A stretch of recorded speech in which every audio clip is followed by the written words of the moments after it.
अर्थशास्त्र आणि अर्थकारण या आपल्या रोजच्या आयुष्याचा भाग आहेत. तुम्ही माहिती ठेवत असाल किंवा नसाल, परंतु हे जे दोन शब्द आहेत, अर्थशास्त्र आणि अर्थकारण, हे तुमच्या खिशावरती आणि पर्यायाने तुमच्या जगण्यावरती कोणत्या ना कोणत्या मार्गाने परिणाम करतच असतात.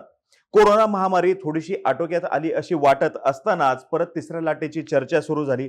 2021 मध्ये डेल्टानं थैमान घातलं आणि तरी देखील आपण या कोरोनाला, त्याच्या दुसऱ्या लाटेला पुरून उरलो. या वर्षभरामध्ये सरकारकडे आर्थिक आघाडीवर महसूल गोळा होण्याचे नवनवे विक्रम आपण समाज माध्यमातून वाचतोय किंवा पाहतोय. 2020 सोबत जर का तुलना केली तर 2021 हे वर्ष आर्थिकदृष्ट्या सरकारसाठी निश्चितच चांगलं गेलं. आणि आज आपण चर्चा हीच करणार आहोत की देश म्हणून या वर्षामध्ये आर्थिक आघाडीवरती आपण काय कमवलं आणि काय गमावलं. नमस्कार, मी अरुणराज जाधव बोल व्हिडिओवरती तुम्हा सर्वांचं अगदी मनापासून स्वागत करतो. यावर्षी आलेल्या डेल्टाच्या लाटेनं धुमाकूळ घातलं हे खरे. पॉलिसी मेकर्स आणि जनता हे सर्वजण नक्कीच याच्यातून बाहेर पडू या आशावादावरती टिकून राहिले आणि हा आशावाद जो आहे हा कोरोनाच्या लाटेला पुरून उरला आणि आपला हा आशावाद प्रबळ ठरला आणि आर्थिक गाडी जी आहे ही परत रुळावरती आली. 2020 सोबत तुलना करता काही क्षेत्रातील आकडेवारी सरकारच्या दृष्टीने समाधानकारक होती आणि आज आपण त्याचीच माहिती घेणार आहोत आणि यातील काही मुद्द्यांवरती आपण चर्चा करणार आहोत. सर्वप्रथम जीडीपी, ग्रॉस डोमेस्टिक प्रोडक्ट. आता हे ग्रॉस डोमेस्टिक प्रोडक्ट असतं काय? तीन शब्द वेगवेगळे आहेत. ग्रॉस हा शब्द वेगळा घेऊत, डोमेस्टिक वेगळा घेऊत आणि प्रोडक्ट हा वेगळा घेऊत. तर ग्रॉस म्हणजे काय? आपण आपली ज्यावेळेस पगार सांगतो, आपण काय सांगतो? पगार किती आहे तर आपण सरसकट सांगून टाकतो किंवा 1,00,000 रुपये आहे. मग हातामध्ये किती येतो म्हणल्यानंतर आपण सांगतो 80,000 रुपये हातामध्ये येतात. म्हणजे ग्रॉस म्हणजे काय? तर कोणतीही कटिंग न करता, कोणत्याही पद्धती त्याच्यामध्ये कटिंग होत नाही, हा झाला तुमचा ग्रॉस. डोमेस्टिक म्हणजे काय? देशाच्या बाउंड्रीमध्ये आलेलं अंतिम वस्तू आणि सेवा यांचं एकत्रित मूल्य जे आहे ते जीडीपी मध्ये मोजलं जातं. मग आपल्या देशामध्ये मर्सिडीजचा प्लांट आहे, आपल्या देशामध्ये जनरल मोटर्सचा प्लांट आहे, जगभरातल्या कंपन्यांची इथं प्लांट आहेत. मग ह्या कंपन्यांनी आपल्या देशामध्ये केलेलं जे प्रोडक्शन आहे हे देखील जीडीपी मध्ये मोजलं जातं. परंतु अल्टिमेटली ते पैसे जातात कुठं? त्यांच्या त्यांच्या देशामध्ये जातात. त्याच्यामुळे जीडीपी मधून ऍक्च्युअल देशाची क्षमता काय आहे किंवा देशाची ताकद काय आहे हे समोर येत नाही, तरी देखील जीडीपी हा मोजलाच जातो.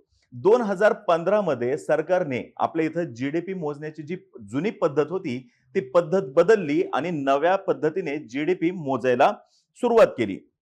आता आपण जीडीपी अजून एक असं बघूयात की सपोज एखादं झाड तोडलं आणि ह्या झाडाच्या लाकडापासून क्रिकेट बॅट बनवायची आहे. मग त्या क्रिकेट बॅटचं अंतिम मूल्य त्याच्यामध्ये विचारात घेतलं जातं, ना की तो लाकूड कसं होतं, त्याच्यावरती काय काय प्रोसेस केली, ह्या मधल्या सगळ्या गोष्टी त्याच्यामध्ये मोजल्या जात नाहीत. अंतिम काय होती? Cricket bat. मग क्रिकेट बॅटची प्राइस काय? ह्या हिशोबाने जीडीपी जे आहे हा मोजला गेला. मग जे आपलं फर्स्ट क्वार्टर होतं, फर्स्ट क्वार्टर तसं फार वाईट नव्हतं जसं की विरोधक म्हणतात आणि इतकं चांगलंही नव्हतं जसं सरकार म्हणतं की चला लेट्स सेलिब्रेट, असं नक्कीच नव्हतं. सेकंड क्वार्टर जे होतं, सेकंड क्वार्टर जुलै, ऑगस्ट, सप्टेंबर या दरम्यान इकॉनॉमिक रिकव्हरी होईल अशी आशा होती, परंतु ती इतकी फलद्रूप झाली नाही आणि परिस्थिती जैसे थी राहिली. थर्ड क्वार्टर जे आहे, थर्ड क्वार्टरचा डाटा हा जानेवारीमध्ये रिलीज होईल आणि त्यावेळेस लक्षात येऊ शकतं कदाचित की 2020 शी तुलना करता 2021 मध्ये रिकव्हरी कशी झालेली आहे. आणि यासोबतच जानेवारीचा डेटा ज्यावेळेस समोर येईल त्यावेळेस गेल्या 7 वर्षामध्ये सरकारने नेमकं आर्थिक आघाडीवरती काय काय कमवलं याचा देखील डेटा आपल्या समोर येऊ शकतो. ज्या गतीने सरकारची पॉप्युलॅरिटी आहे ही जनसामान्यांमध्ये वाढलेली आहे, त्याच्याशी तुलना करता अर्थशास्त्रीय आघाडीवरती नेमकं काय घडलेलं आहे याचा येणाऱ्या काळामध्ये सर्वांना ताळा हा करावाच लागणार आहे. कारण की पॉप्युलॅरिटी आणि इकॉनॉमिक्स जे आहे ह्या दोघांचं आपल्या देशापुरतं जरी बोलायला गेलं तरी देखील व्यस्त प्रमाण झालेलं आपल्याला दिसतंय. पॉप्युलॅरिटी आणि इकॉनॉमिक्स हे असं चाललेलं आपल्याला दिसतंय. दुसरा मुद्दा आहे तो म्हणजे अनएम्प्लॉयमेंट, बेरोजगारीचा. आपल्या देशासमोरील सर्वात मोठं संकट जे आहे ते बेरोजगारीचं, ज्याच्याविषयी खरं तर समाज माध्यमांमध्ये जास्तीत जास्त चर्चा व्हायला हवी, तो मुद्दा बाजूला राहतोय आणि बाकीच्याच मुद्द्यांवरती सरकारद्वारे म्हणा, विरोधकांद्वारे म्हणा किंवा समाज माध्यमांमध्ये चर्चा होते. आणि हाच मुद्दा समोर ठेवून आपण बोलबिडूच्या माध्यमातून या पदवीधरांसाठी BA BCom, इंजिनियर आणि D.Ed B.Ed वाली सिरीज घेऊन आलो होतो. या सर्वांना नोकरी देण्यामध्ये किंवा संधी देण्यामध्ये सरकार अपयशी ठरले हे नक्कीच. आणि त्याच्यामुळेच गेल्या काही वर्षांपासून जॉबलेस ग्रोथ हा सतत चर्चेमध्ये राहिलेला शब्द आहे. ग्रोथ होतीये, सरकारची आकडेवारी अशी दिसते की GDP वाढतोय, पण तो GDP हा कसा आहे, तो सूज आल्यासारखा आहे. त्याच्यामुळं ऍक्च्युली आपल्या आयुष्यात काही फरक पडलेला दिसत नाहीये. ग्रामीण भागामध्ये जगण्यामध्ये फरक पडलेला दिसत नाहीये. ऑनलाईन एक्झाम झाल्यामुळे आणि पासिंगचं प्रमाण वाढल्यामुळे आणि मुलांच्या टक्केवारीमध्ये झालेल्या वाढीमुळे या समस्येमध्ये अजून भरच पडलेली आपल्याला दिसते. अजून एक यातला महत्वाचा मुद्दा जो आहे तो म्हणजे महिलांचा या श्रमशक्तीमध्ये असलेला कमी सहभाग.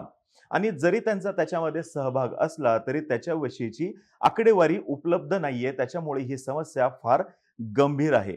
सरकारने ह्याच्यावरती उपाय म्हणून मेक इन इंडिया सारखी योजना आणली, जी की चांगली होती आणि त्याचा उद्दिष्ट हे देखील चांगलं होतं. परंतु वस्तुस्थिती अशी आहे की 2016 ते 2021 या 5 वर्षाच्या काळामध्ये मॅन्युफॅक्चरिंग सेक्टर मधले जे जॉब आहेत ते निम्म्याने घटलेले आहेत. आणि यावर सरकारला येणाऱ्या काळामध्ये लक्ष द्यावं लागेल. नाहीतर ही जॉबलेस ग्रोथ जी आहे ही फार मोठी होऊन जाईल, फार मोठी समस्या होऊन जाईल. मनरेगाचा निधी वाढवणं हे सरकार जरी सेलिब्रेट करत असेल किंवा सांगत असेल की आम्ही मनरेगाचा निधी वाढवलाय, मनरेगाच्या कामांमध्ये गती आलेली आहे, तर नक्कीच ते सेलिब्रेट करण्याची गोष्ट नाहीये. मनरेगाचा निधी वाढवणं ह्याचा अर्थ मार्केटमध्ये तितकी बेरोजगारी आहे आणि लोकांना काम हवंय म्हणून मनरेगा सारख्या योजनांमध्ये लोक जास्तीत जास्त नोंदणी करतायत आणि जे की अपयश आहे. पुढचा मुद्दा आहे तो म्हणजे महागाईचा. सलग दुसऱ्या वर्षी आपल्या इथे महागाई ही चढीच राहिलेली आहे. ह्याला कारण अगदी साधं सरळ सोपं आहे. पेट्रोल डिझेलच्या किमती ह्या सामान्यांच्या आवाक्याबाहेर गेलेल्या आहेत आणि महागाई कंट्रोल करायला पाहिजे ती RBI ने, रिझर्व्ह बँक ऑफ इंडियाने. परंतु रिझर्व्ह बँक ऑफ इंडियाचं लक्ष हे इकॉनॉमिक ग्रोथकडे आहे, ना की महागाई कंट्रोल करण्याकडे. त्याच्यामुळे ही महागाई जी आहे दुसऱ्या वर्षी ही चढीच आहे. शेतकऱ्यांच्या हातामध्ये नक्कीच या महागाईमुळे थोडेफार पैसे येत जरी असले तरी देखील मिडल मॅनमुळे म्हणावा तितका शेतकऱ्यांपर्यंत पैसा पोहोचलेला नाहीये. त्याच्यामुळे त्याच्याविषयी ही चर्चा व्हायला पाहिजे. मिडल मॅन कसे कमी होतील आणि शेतकऱ्यांच्या हातामध्ये जास्तीत जास्त पैसा कसा येईल. पुढचा मुद्दा येतो तो इनइक्वॅलिटीचा. आपल्या इथं असलेली विषमता जी आहे ती. आधी सुद्धा हा प्रश्न गंभीर होता. नक्कीच ह्याच वर्षी चर्चेत आलेला आहे का? किंवा गेल्या 5-6 वर्षांपासूनच इनइक्वॅलिटी वाढलेली आहे का? तर असं बिलकुल नाहीये. अगदी सुरुवातीपासूनच आपल्या इथं हा प्रश्न गंभीर आहे. परंतु कोरोनामुळे आपल्या येथील विषमता ही वाढली हे नक्कीच. मध्ये एक रिपोर्ट आला होता आणि आपण त्या संदर्भातला एक एपिसोड देखील केला होता की भारतामध्ये सर्वाधिक आर्थिक विषमता आहे. तळातील 50% लोक जे आहेत 53,610 रुपये कमवतात आणि टॉप 10% लोक त्याच्या 20 पट म्हणजे 11,66,520. आणि आपल्या इथले जे टॉप 1% जे आहेत, पिरामिड जर का असा घेतला, जे अगदी वरती टोकावरती 1% आहेत, त्यांच्या हातामध्ये देशातील एकूण संपत्तीच्या 22% संपत्ती कॉन्सन्ट्रेट झालेली दिसते. पुढचा मुद्दा आहे तो म्हणजे गरिबीचा, पॉवर्टी. याच्याविषयीची आकडेवारी गेल्या काही वर्षांमध्ये रिलीज झालेली नाहीये. त्याच्यामुळे त्याच्यावरती जास्त चर्चा करता येत नाहीये. पण ज्या अर्थी आपल्या इथं आर्थिक विषमता ही वाढलेली आहे, त्याच अर्थी गरिबी जी आहे त्याच प्रमाणात किंवा त्याच्याहून जास्त प्रमाणात नक्कीच वाढलेली असणार. सरकार ह्याच्यासाठी प्रयत्न नक्कीच करते. मनरेगा आहे, घरकुल आहे, मध्यान्ह भोजन योजना आहे, परत इंद्रधनुष सारखी व्हॅक्सिनेशन प्रोग्राम आहे. ह्या ज्या योजना आहेत ह्या त्याच्यासाठीच आहेत की जेणेकरून गरिबीतून लोकांनी बाहेर पडावं.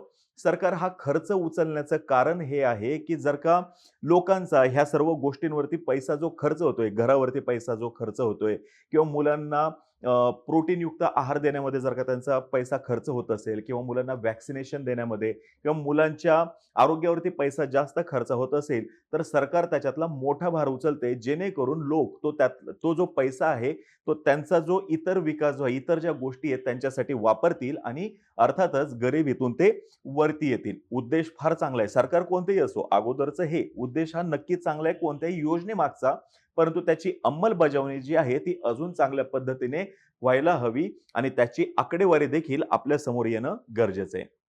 या वर्षी सुद्धा सरकारने फार मोठे इकॉनॉमिक रिफॉर्म्स आणण्याचा प्रयत्न केला.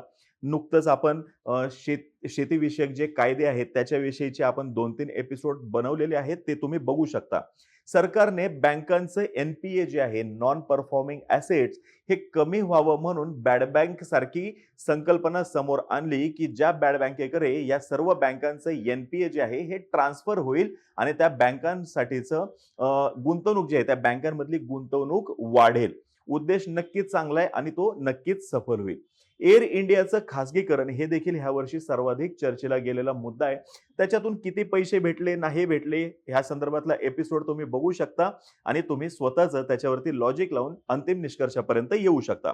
बँकांचं प्रायव्हेटायझेशन हा देखील गेल्या काही दिवसांपासून चर्चेतला मुद्दा आहे.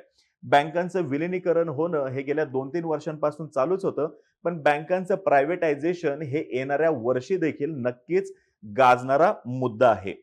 आता येऊयात जी कडे. आता पगारावरती जी लागणार असं देखील आपण एक एपिसोड बनवला होता. तर ते कशा संदर्भात, ज्या वेळेस जॉब स्विच केला जातोय, एका ठिकाणाहून दुसऱ्या ठिकाणी तुम्ही जाताय जॉबसाठी आणि तुमचा जो नोटीस पिरियड असतो, नोटीस पिरियड कंप्लीट न होता जर का कोणी तो जॉब सोडतंय, दुसरीकडे जॉइन होतंय, तर त्याच्यावरता जी आणि सरकार या संदर्भात काय निर्णय घेते, काय कायदा आणते, याच्यावरती लक्ष ठेवावं लागणार आहे.